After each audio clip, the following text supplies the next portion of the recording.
Alright, so let's hear the story of yesterday and Patriot's death and resurrection from the grave. Alright, so here's what happened. Beware of the pass, I heard an ominous voice say.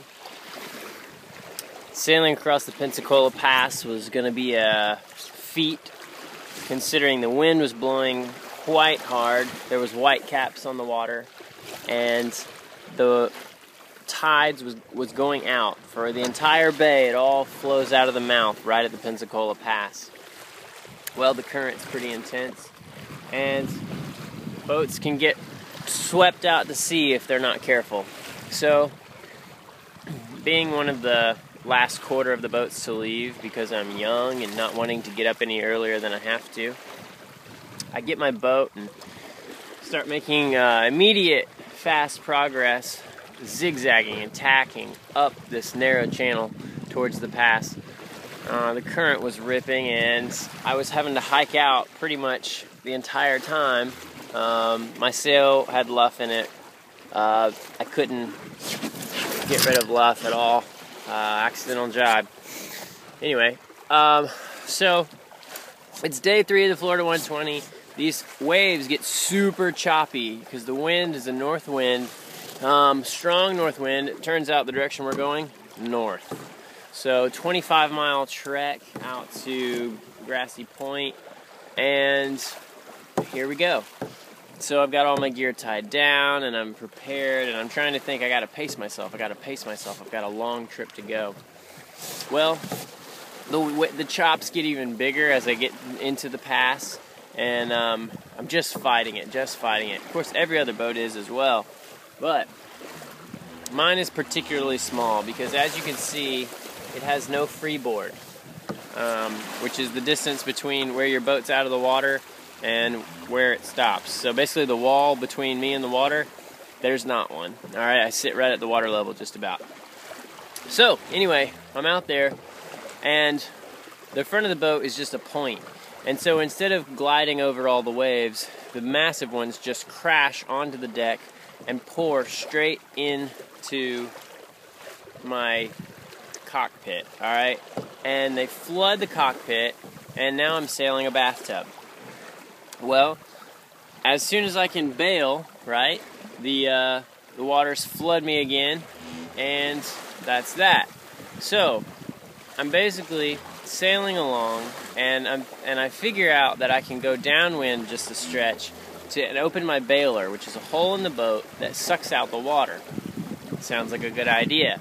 So I open the bailer and I sail fast, and I suck out the water, and it's successful. So I decide this is a good idea. And then I realize all the my front ballast, I have a big section in the front. It's a big pocket of air, but it's got a leak because when the water crashes over the lid, over the top of the boat, it creeps in the sides. So anyway, I wanted to get the water out of there, so I pull a plug in the front of the ballast of the boat so the water can drain to the back while I sit on the back of the boat, and hopefully it'll get sucked out the bailer.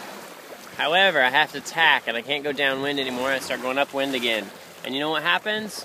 The waves crash over the boat, only the plug's still out. And so everything that's in the cockpit goes into the ballast in the front of the boat. So I'm bailing, I'm hiking, and every time the waves slosh the water to my side, I take a big scoop and bail it out. But then I hike back out. I'm fighting it, I'm soaking wet. I mean, this is awesome. The Coast Guard, the radio's going, and the Coast Guard's getting all these calls about disabled boats, and you see them flying over, and I mean, it's amazing. Some other passerbys are like, oh my goodness, are you okay? Do you need help? And I'm like, it's just filling up. I'm doing what I can, but I'm doing what I can. So I'm sailing along, and I see a very nice fellow who's going to reef his boat, and I think to myself, that beach reefing boat sounds like a good idea. And as I'm sailing over there, the entire nose of the boat just submarines, just underwater. My boat becomes a torpedo. It's interesting. I didn't realize it could do that. So anyway, the boat goes underwater. Luckily, it still has enough air pocket that it pops back up, and this story is getting long, but I like it. So I get over to the beach. I get over to the beach after I have to pause for a minute and bail it all out, and I've stalled out a couple times, I've gone backwards. Anyway, finally got over to the beach. I try to pull it up, but it's so full of water that the boat is too heavy for me to get any farther out of the water than, you know, maybe a third of the way up on the beach, and then halfway, and that's about as much as I can get. What happens then is the surf from the beach, since the direction the waves are coming, there's actually surf, and the waves are breaking into my cockpit of my boat, which means if I try to bail it out, it just gets filled right back up. Same scenario. My boat's getting swamped, and basically it's stuck on the beach. So, my buddy Brett, he talked me into this venture. He's kind of looking out for me. He's realizing I'm struggling. His boat's nice and fast and not having the same issue.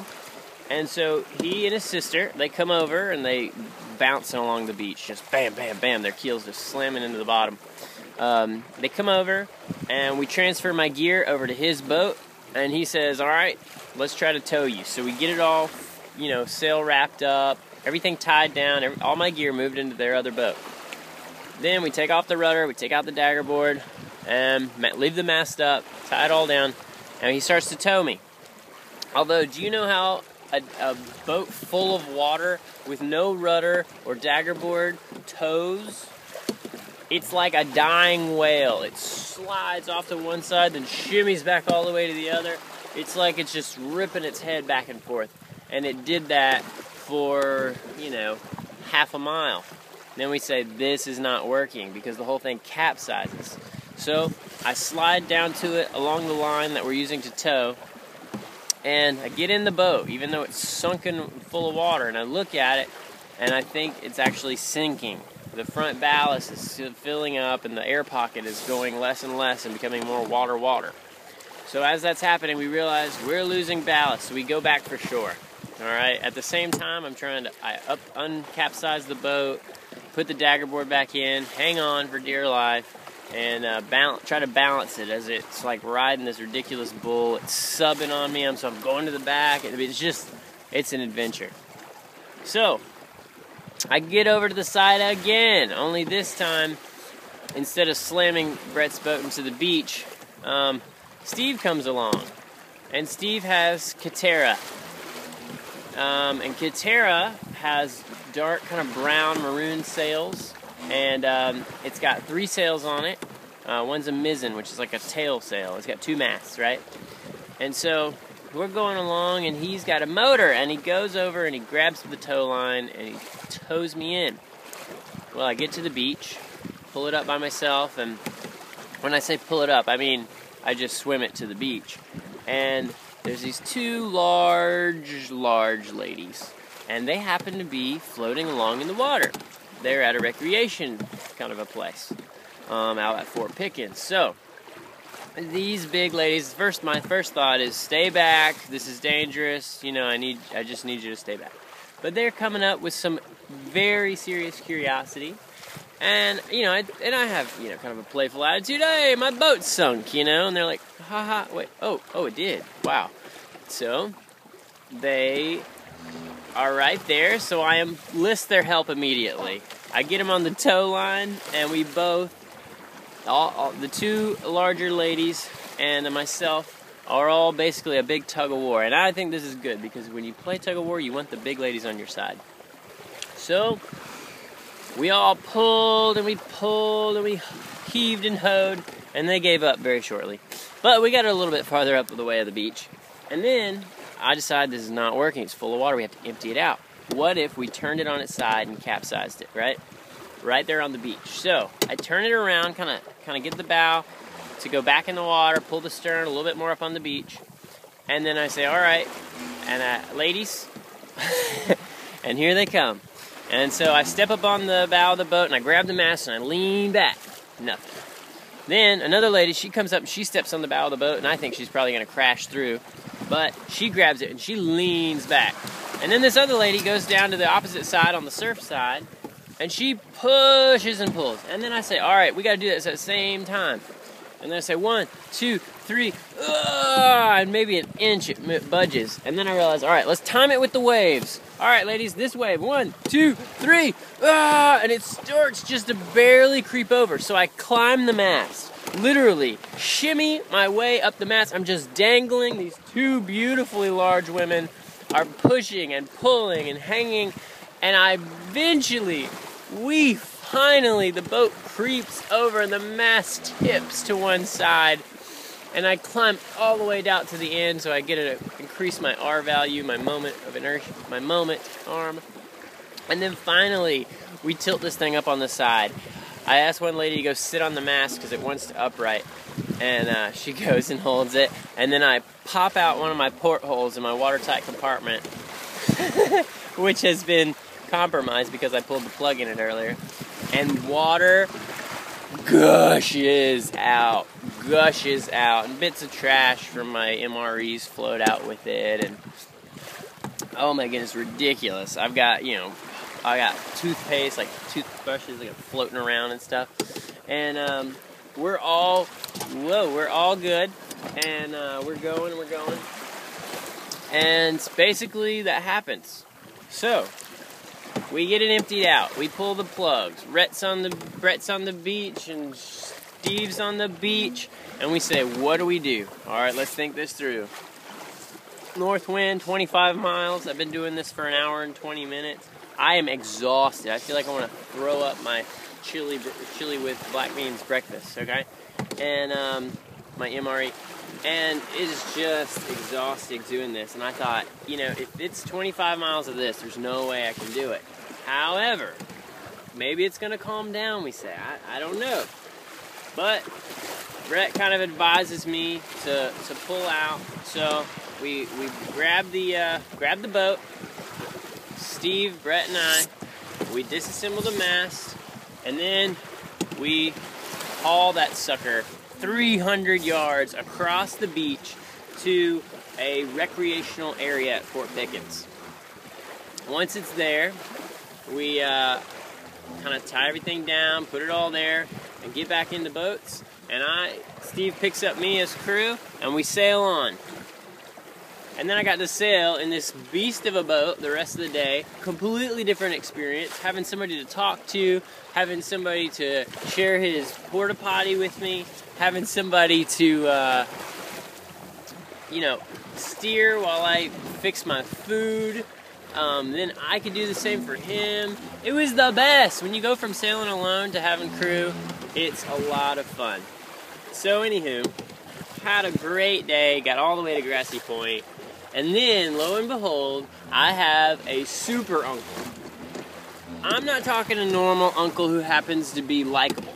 I'm talking about a super uncle. The man drives like hundreds of miles, because there's no direct way to get here, goes all the way out to Fort Pickens, gets my boat, puts it on a trailer, rigs up a trailer that's made for lawnmowers, and puts my boat in it, and figures out how to cushion it, and drives that sucker all the way out to what we think is Grassy Point. Then I go to this other group of pirates. They were on the same beach as us. And I say, hey, does anybody want to motor me over to the other shore? Well, we get one volunteer out of everybody. And this one volunteer takes me in a Zodiac, which is an inflatable dinghy. And we motor over to the other shore. My uncle has a spotlight, and he's flashing it at us so we know where to go this mile and a half away. There, it turns out there's a big reunion on the beach because the pirate that hauled me knows my uncle. He knows my uncle's friend that was with him, and they have this big reunion while we load my boat into the water, and he tows me back with my boat.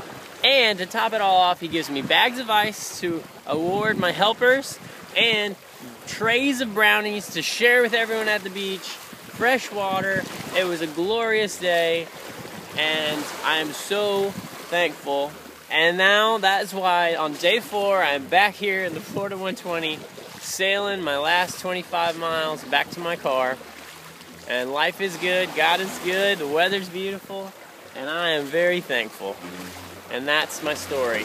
How I sank my boat, we resurrected it, and I live to sail another day.